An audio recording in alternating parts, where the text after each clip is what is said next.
Hi everyone.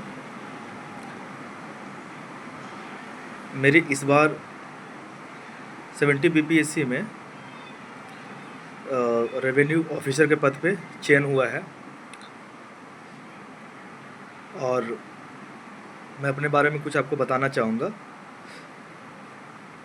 मेरा नाम बबलू कुमार है और मैंने अपनी 10th 12th और ग्रेजुएशन कोलकाता से कंप्लीट किया और पीजी इग्नू से कंप्लीट किया है।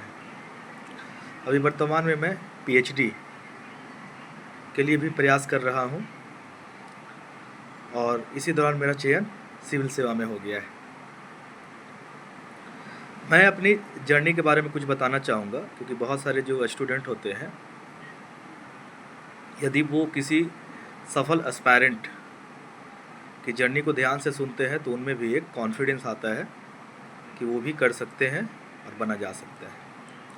तो सबसे पहले मैं अपनी शिक्षा के माध्यम से बात करूँगा कि मैंने क्या शिक्षा हासिल किया, सिविल सेवा में मुझे कितना टाइम लगा सिलेक्ट होने में और मेरी तैयारी किस तरीके से रही।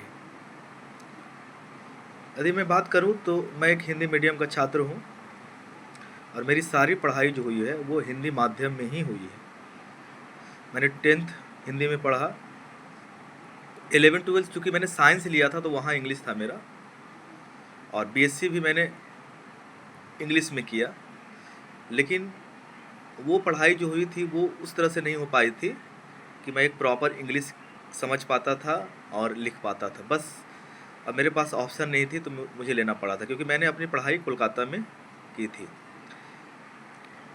जहाँ तक परफॉर्मेंस की बात थी, एकेडमिक परफॉर्मेंस की, तो 10th में मेरी परसेंटेज थोड़ी ठीक ठाक थी, 80% के आसपास थी, लेकिन 12th में काफ़ी कम हो गई, 54% आया। इसके अलावा ग्रेजुएशन में भी मैं 60% के आसपास रहा, मतलब मैं एक एवरेज स्टूडेंट रहा हूँ। मेरी पढ़ाई सरकारी स्कूल में रही हुई है और एक एवरेज स्टूडेंट रहा। उसके पश्चात मैंने पॉलिटिकल साइंस से, क्योंकि मैं सिविल सेवा में आना चाहता था और मेरा लक्ष्य था कि मैं यूपीएससी में सिलेक्ट हूँ, तो इसके लिए मैंने क्या किया कि यूपीएससी का प्रिपरेशन करना शुरू कर दिया। तो मेरी जो यात्रा शुरू हुई सिविल सेवा की वो हिंदी मीडियम के माध्यम से हुई। न तो मैं हिंदी अच्छे से जानता था, न ही इंग्लिश जानता था, एक स्टूडेंट भी मैं एवरेज था। फिर क्या हुआ कि मैं सिविल सेवा का स्टार्टिंग में 2-3 प्रयास दिया लेकिन मेरा सिलेक्शन नहीं हुआ। यूपीएससी का मैं बात कर रहा हूँ। फिर मैंने बीपीएससी के लिए जोर लगाया, तो मैं 64वीं से मैं बीपीएससी को देना शुरू किया। मैंने इसके लिए कहीं भी कोचिंग नहीं लिया, कहीं भी, क्योंकि मैं बहुत ही पुअर फैमिली से आता हूँ। मेरे मम्मी पापा के पास किसी तरह का ना तो प्रॉपर्टी है, न ही कोई इनकम है। वो सिंपल से काम करते थे, गांव में रहते थे, गांव देहात में रहते थे। उनका इनकम अभी के टाइम में मैं बताऊं तो 6-7 हज़ार रुपया है, और हम लोग एक 2 बहन हैं और मैं सिंगल हूँ। मेरा पढ़ाई का भी खर्चा था, उनका रहन सहन था। तो कहने का मतलब है कि इकोनॉमी काफ़ी ही ख़राब थी। तो मैंने खुद से पढ़ना शुरू किया। तो 64वीं बीपीएससी में जब फर्स्ट टाइम देता हूँ तो मैं ओनली लूसेंट का मैं पढ़ाई करता हूँ, और उन्हें उसी लूसेंट से मेरी जो प्रिपरेशन है वो होती है और प्रीलिम्स क्रैक हो जाता है। फिर मैंने मेंस दिया, कोई एक्सपीरियंस नहीं था, जैसे तैसे करके मैंने बस दे दिया मेंस, तो नहीं हुआ। 65वीं बीपीएससी में मैं किसी तरीके से ऑप्शनल तैयार करता हूँ और वहाँ पे मुझे इंटरव्यू देने का मौका मिलता है। अगला है 66वीं बीपीएससी। तो 66 बीपीएससी में कुछ फैमिली इशू की वजह से मेरा मेंस नहीं हो पाता है। प्रीलिम्स तो क्वालिफाई हुआ ही था। फिर मैं 67वीं में देता हूँ, मात्र 8 नंबर से फाइनल सिलेक्शन रुक जाता है। 68वीं बीपीएससी में मेरा दो मार्क्स से रुक जाता है। 69वीं बीपीएससी, जो बीपीएससी की कट ऑफ गई थी, मेरा उतनी मार्क्स आती है, फिर भी मेरा सिलेक्शन नहीं हो पाता है।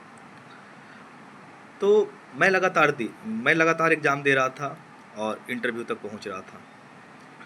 तो आप लोग कोई भी स्टूडेंट जो कि बार बार फेल हो रहे होंगे, तो आप याद रखिए कि मैं भी बार बार फेल हुआ। अब ये मत आप देखिएगा कि आप तो इंटरव्यू दे रहे हैं, मेंस क्वालिफाई कर रहे हैं, पीटी क्वालिफाई कर रहे हैं। देखिए, यदि आपको फाइनल सिलेक्शन नहीं होता तो आप जीरो ही हो जाते हैं। हाँ, ये अवश्य होता है कि आप जब बार बार देते हैं और हर स्टेज में पास होते जाते हैं, भले आपका फाइनल सिलेक्शन हो, तो कॉन्फिडेंस थोड़ा बहुत रहता है। लेकिन तब भी यदि आपका फाइनल नहीं होता है तो बहुत ही कॉन्फिडेंस लो हो जाता है। तो इसे याद रखिएगा, जब भी आप प्रिपरेशन करते हो और आपका सिलेक्शन नहीं होता, भले प्रीलिम्स क्यों ना हो या मेंस क्यों ना हो, तो हार नहीं माननी है। आपको फिर से देखना है कि हमको क्या करना चाहिए और लग जानी है तैयारी के लिए। दूसरा है कि मैंने 70 का जब 69th का जब रिजल्ट आया था, तो 70 के लिए मेरा तो सिलेक्शन नहीं हो पाया और मात्र 13-14 दिन ही बचा था। तो मैं फाइनल सिलेक्शन नहीं हो पाया। उम्मीद काफ़ी बढ़ गई थी कि इस बार हो जाएगी। मैंने उस तरह का प्रिपरेशन भी किया था और बहुत कम टाइम ही बचा था, लेकिन कैसे भी करके अपने खुद को संभाला और मैंने 70 का दिया पीटी और अच्छा मार्क्स भी रहा, मैं पास हो गया। तो कभी कभी ऐसा होगा कि जैसे बहुत सारे स्टूडेंट वैसे हैं जो 70 में दिए हैं एग्ज़ाम, उनका सिलेक्शन नहीं हो पाया है और प्रीलिम्स भी काफ़ी नज़दीक है, तो काफ़ी परेशान होंगे। तो उनको याद रखना चाहिए कि ये परेशानी बहुत दिनों तक नहीं रहेगी। उनको कोशिश करनी चाहिए कि अपनी पढ़ाई स्टार्ट कर दे और लग जाए। उनका प्रीलिम्स अवश्य होगा और 72 बीपीएससी भी होगा यदि वो काम करते रहेंगे तो, क्योंकि ये एग्ज़ाम लगातार मेहनत की ही मांग करती है। और यदि आप लगातार एग्ज़ाम दे रहे हैं, मेहनत कर रहे हैं, तो कहीं छोटी मोटी गलती हो रही होगी, वो भी दूर होती चली जाती है और सिलेक्शन का चांसेस आपका बढ़ जाता है। तो इस चीज़ पे आप लोग अवश्य ध्यान दीजिएगा। तो मैं फिर से बोलना चाहूँगा कि देखिए, मैंने हिंदी में पढ़ाई किया, मेरा जो माध्यम था वो हिंदी था। एक सरकारी स्कूल में मैंने पढ़ा। फाइनेंशियली कंडीशन काफ़ी कठिन रही है और मैं बार बार फेल हुआ। इन 4 चीज़ों पे नोट कीजिए। और मैं तो जब देखता था कि कोई भी स्टूडेंट जो कि मेरे साथ पढ़ रहे हैं, एस्पायरेंट जो मेरे साथ पढ़ रहे हैं, तो मैं उनको देखता तो हमसे काफ़ी बेहतर होते थे वो। मैं उनसे काफ़ी अंडर कॉन्फिडेंट में रहता था कि मेरे पास तो भाई बहुत सारी दिक्कत है, मैं कैसे कर पाऊँगा। लेकिन मैंने कभी भी हिम्मत नहीं हारा और लगातार मैंने 8 बार मेंस लिखा, लगातार मैंने 5 बार इंटरव्यू दिया और फाइनली 70 बीपीएससी में मेरा चयन हो गया। तो कोई भी स्टूडेंट जिनको ऐसा लगता है कि सिविल सेवा में जाना है लेकिन वो बार बार फेल हो रहे हैं, तो हिम्मत नहीं हारना है। दूसरा है कि यदि वो हिंदी मीडियम से है, इस बार तो रिजल्ट सुनने में जो आ रहा है क्या सच है ये तो बाद में पता चलेगा कि ख़राब हुआ है हिंदी मीडियम से, लेकिन बहुत सारे हिंदी में सिलेक्ट भी हुए हैं। तो आप याद रखिएगा कि ऐसा नहीं कि हिंदी में रिजल्ट नहीं होता है। दूसरा कि फाइनेंशियली कंडीशन भी ख़राब हो जाती है एक समय तैयारी करने के पश्चात में। तो इस चीज़ का भी ख्याल रखिएगा कि फाइनेंशियली ख़राब कंडीशन होने के बावजूद भी या आपकी फैमिली जो है मदद नहीं कर पा रहे किसी कारणवश भी, तब भी आपको ये जो सपना आप देखें आप छोड़िए नहीं, लगातार जारी रखिए। और यदि आप फेल हो रहे हैं तब भी आपको हिम्मत नहीं हारनी है, फाइनली सिलेक्शन आपका होगा।